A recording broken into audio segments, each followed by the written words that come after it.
Welcome back to Ballroom Feed. We're gonna do another quick Technique Tuesday, and this one's on the hustle. So we're gonna talk about how to style your arms and turns in the hustle. This is one way to do it, but anytime we get into open position, we can put our arm out to the side on the rock step.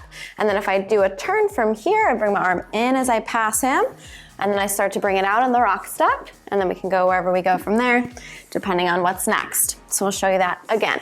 And the leader and the follower can match each other if they'd like. We just come in and out, roughly at the same time, would make it look the best. So for me, it's the left arm. For him, it is the right arm, in this case. Out, we come in, whatever he's doing here. Out, under, and out, under, and out. And you can pretty much follow this basic formula for any position that you have one hand connected and one hand free.